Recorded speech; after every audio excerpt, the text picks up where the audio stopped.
Hello, everybody. My name is Ray. Welcome to the Evangelical Dark Web. Today, I'm going to weigh in on the Daystar scandal and the allegations that have been made against Joni Lamb over at Daystar by her son, Jonathan, and her daughter in law, Susie Lamb. So, we're going to dive into this. I've been very reticent to talk about this story because it has taken me a long time for me to get interested in this story, and with God's providence, that was for the best because a lot of the initial reporting for this story has definitely come under question. And we're going to dive into some of the fake news that went out about this story and kind of apply discernment on what is going on here, or what could be going on here. Because at first, one side seems true until, another side comes to examine it.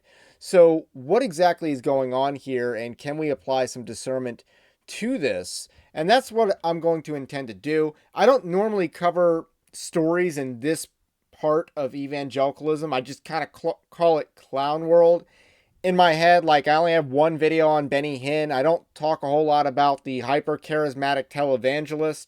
That's just generally not what I do a whole lot of here at Evangelical Dark Web. But, you should still subscribe because I believe we talk about issues that matter more in evangelicalism than stories like this. But anyway, this is our Patreon-like system if you like. But the least you can do is like and subscribe. I also have a book, Winning Not Winsome, 10 Commandments of Spiritual Warfare, which is out on Amazon. And you can check that out. So I wrote this article, Discerning Daystar, Julie Roys, and the Alleged Abuse Scandal. So we're going to be talking about some sensitive topics here in this video. I'm going to use my article kind of as a nice template just to go through. There's a lot of scandals, and I kind of begin by talking about, there's a lot of times where the initial reporting, it's good to weigh in on things after the dust is settled, after both sides have weighed in, and this is definitely a story that epitomizes that. Daystar is a global 9-figure television network founded by Marcus and Joni Lamb. Upon Marcus's death in November 2021, there was discontent with the succession of the media empire and a simmering discontent among the family. In 2023, Susie Lamb was fired, and in November 2024, Jonathan Lamb was fired from Daystar for bad performance and refusing to reconcile with the CEO. The termination letter contains a threat against disparaging the company, which is going to be pretty obvious what this is about, because the termination came after he was talking to Julie Roys and the correspondence that she was doing. So enter Julie Roys. Prior to termination, Jonathan and Susie Lamb coordinated with Julie Roys, a feminist blogger. So Julie Roys is not a friendly. She is an enemy of the church. She does a lot of, she would call it journalism, but she's a feminist blogger who hates the church. She particularly hates any powerful man in ministry. So they went to her. That is something to consider. They went to her. I'm not saying who's right or who's wrong, who's guilty or who's innocent, but it's not a coincidence that they chose to go to Julie Roys as opposed to someone more reputable or actually reputable. So the response she received from lawyers reference a letter received on November 15th. So he was fired on the 16th, but she sent them a letter on the 15th. So there's clearly a connection between these activities that they're doing and them being fired. So what are they alleging? And this is where we get into some sensitive topics. Jonathan, who's Joni Lamb's son, and his wife Susie have accused Joni of covering up sex abuse with their daughter by a male family member referred to as Pete. They claim that the incident occurred during a family retreat August 2021, where Pete was allegedly found alone with their unclothed daughter in a room. Joni and her late husband Marcus reportedly chose not to involve the police, instead opting for an internal resolution which included prayer sessions for reconciliation rather than legal action. So that is a summary, a 1,000-foot view summary of what these allegations are. Obviously, it's a little bit more to unpack than just that paragraph. Julie Roys refers to the accused abuser as Pete for fear of legal liability, which seems like that process has already started. So if she's lied, if this whole thing is a scam, they've definitely opened them up to some major liability, and Daystar is definitely pursuing legal action. That seems to be a very big consistent part of their response. So he's not been charged with a crime, which is their justification over at the Roy's report for not naming this person that they're clearly accusing of heinous crimes. So they're not willing to name him. Could mean they have a weak case, which I think they do, just because this is very difficult to prove in general. There's nothing that would lead to a conviction from what we know. On a hot day, and this is a quote from the Julie Roy's article, on a hot day in Florida, in 2021, then Daystar TV executive Jonathan Lamb was summoned by his frightened wife Susie. Pete, one of their male relatives, had followed their 5-year-old daughter upstairs as the girl was going to change to go swimming. It's like Pete's eyes. He went back. He went black, and he's like in zombie mode.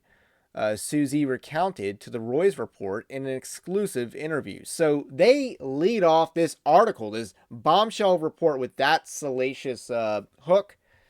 And then they refer back to that incident. So this incident is supposed to be the smoking gun for the allegations that this Pete guy is a pedophile.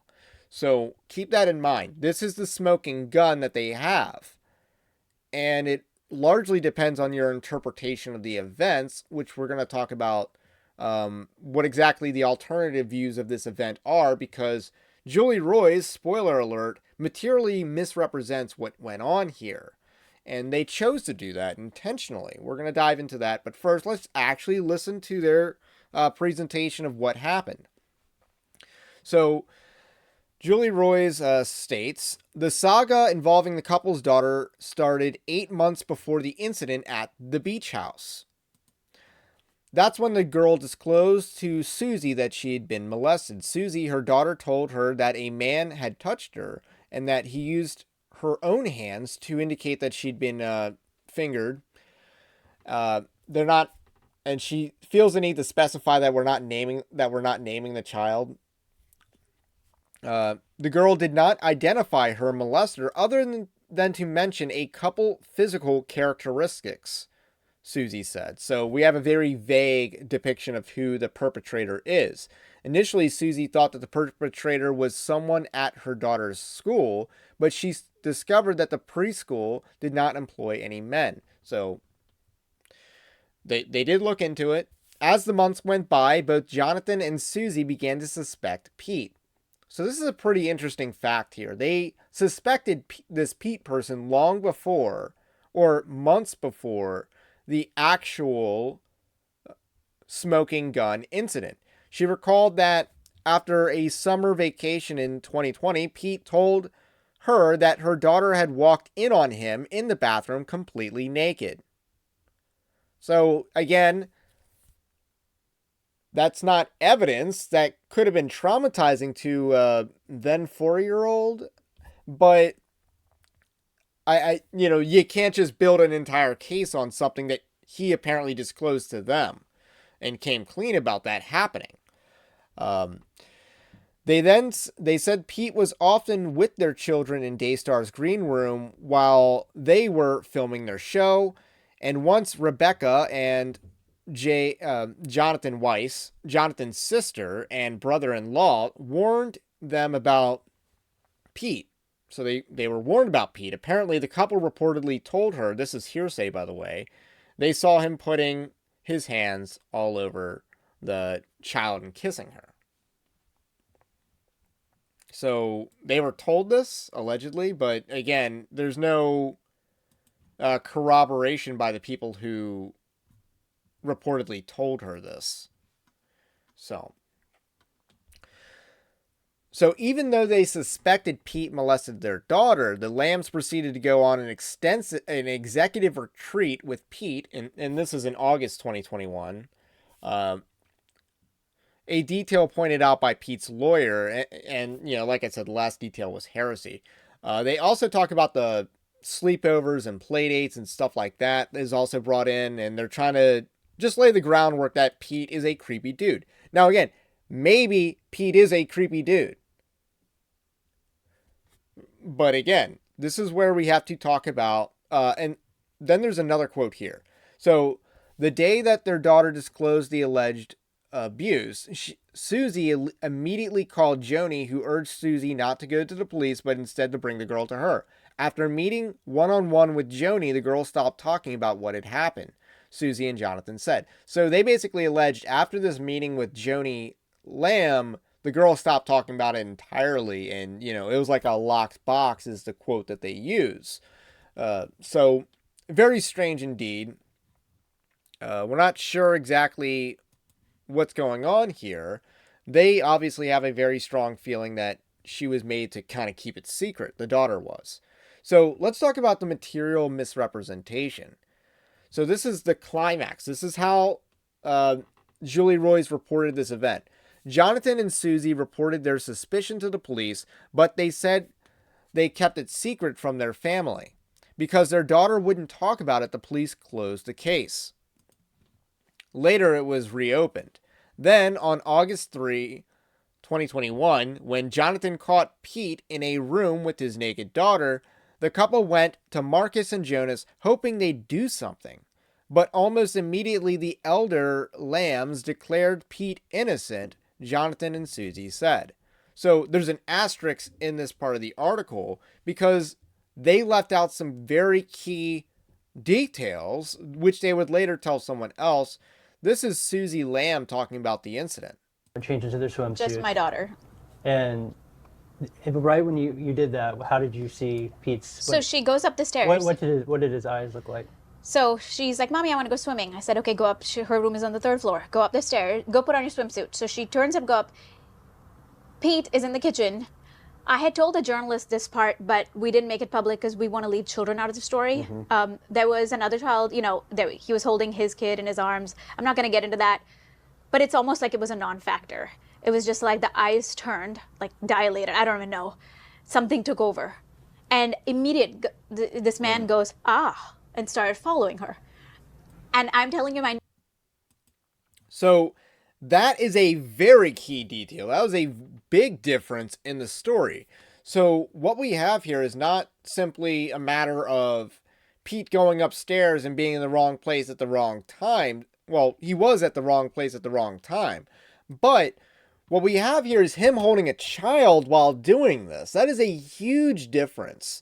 The implication was that the implication was that Pete was caught red-handed being a peeping Tom. However, not only was he holding his infant, but the girl's brother was also in the room. This is a clear misrepresentation of what was initially reported, and they bury the correction at the bottom of the article. So it says, correction, our initial report said Pete was alone in the room with Jonathan and Susie's daughter.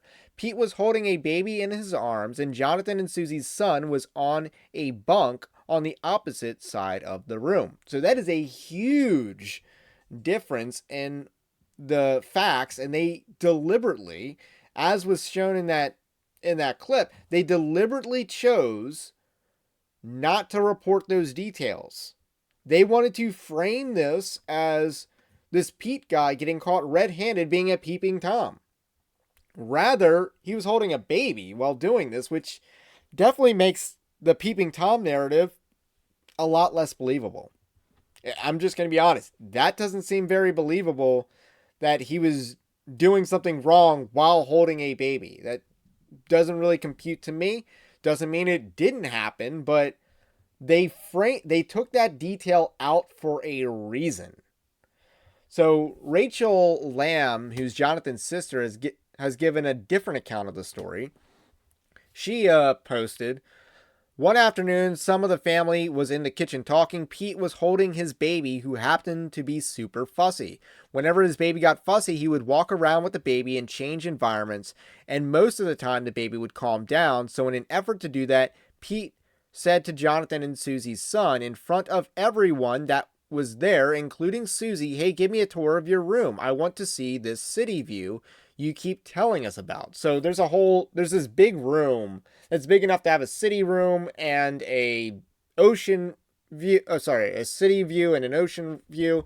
It's apparently a big room, and I think it's lined with bunk beds. So that's a key detail here of the setting of where this scene took place.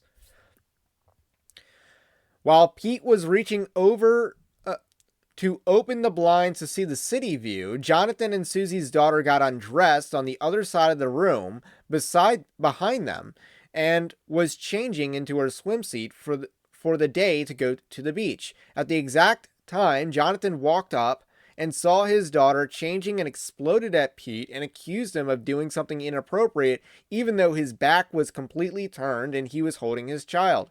Totally taken off guard and confused at Jonathan's over-the-top reaction towards him, Pete immediately apologized and said, "Sorry, man, I had no idea she was changing. My back was turned. I'm sorry." So he's emphatically apologizing because that's something you would emphatically apologize over, you know. But a detail, so that is the conflicting account of what happened. So we all know he was there, she was in the room changing, and the parents walk in, and but apparently there's more people in the room. And now obviously you wouldn't teach you should teach a 5-year-old girl not to change when other people are in the room. Just in general, if boys are in the room, you shouldn't be changing at all, and that's something that a 5-year-old should know. Just my opinion on that as a parent. But anyway, that is the big incident that is alleged. So those are the allegations, and the rest of the Julie Roy's article mostly focuses on the internal investigation or lack thereof of this matter, but that to me is less important. Because what is important is this true or not? That is the most important thing here, which we're not really going to know the answer to that. So there is an industry related to abuse in the church, which we call Abuse Inc. around here. Julie Roy's is kind of their go-to blogger for breaking allegations like these. Julie Roy's will generally go after any powerful man in ministry, regardless of the merits of the claims, and this is despite her underlying hypocrisy with being an abuser by her own standards, in which she engaged in a quasi-homosexual grooming relationship with a youth under her care in a church ministry. So again, Julie Roy's is a hypocrite by her own standards. She is an abuser. Just want to be very clear about that, and that's who these people went to. The Lambs going to Roy's was intended to do maximum damage, but whether this was justified remains unknown. Even though Julie Roy's and the Lambs materially misrepresented the smoking gun moment, the allegations against Pete remain inconclusive.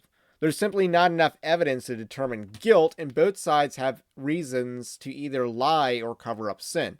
So I'm going to talk about 4 possibilities. There are a bit of a quadrant thing going on here.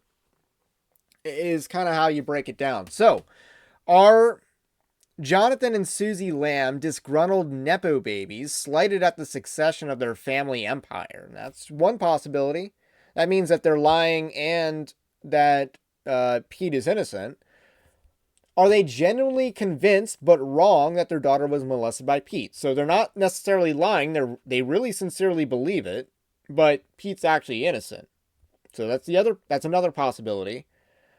Are they is Daystar knowingly covering up abuse that Pete did commit? So this is the worst case scenario. Pete is an abuser and Daystar is knowingly covering it up. That's a possibility. Or is Pete actually guilty and Daystar is unconvinced because of the lack of evidence? This is also very possible that Daystar just doesn't believe the evidence that concludes that he's guilty. But he actually is guilty, but Daystar doesn't have enough reason to believe that he is. They can genuinely be unconvinced by the evidence because, again, in order to label someone a pedophile, you really need a lot of evidence, just in general. You just can't go off of one person's word or, 2 people's word about it. So that's the hard part here. Which one of these four possibilities is correct? And we don't know. And that is kind of where the story leaves off. We don't know the answer to it. So it's important with stories like this not to rush to judgment and to actually have all the facts, have both sides. Unfortunately, though, this is not one of those stories where we can see both sides and make up our minds and have a good confidence of what is right. That's not one of these, that's not what the story is. This story's the worst case scenario in that we don't know. We simply don't know. One ministry could be maligned for a complete misunderstanding, or this ministry could be covering up grave sin, and it's just another instance of corruption in evangelical media. So that's really all I got to say about that. And my name is Ray. This is the Evangelical Dark Web. Let me know what you think about this story because I'm genuinely interested. And I'll catch you on the next one. Stay based, Christ is King, and we'll catch you then.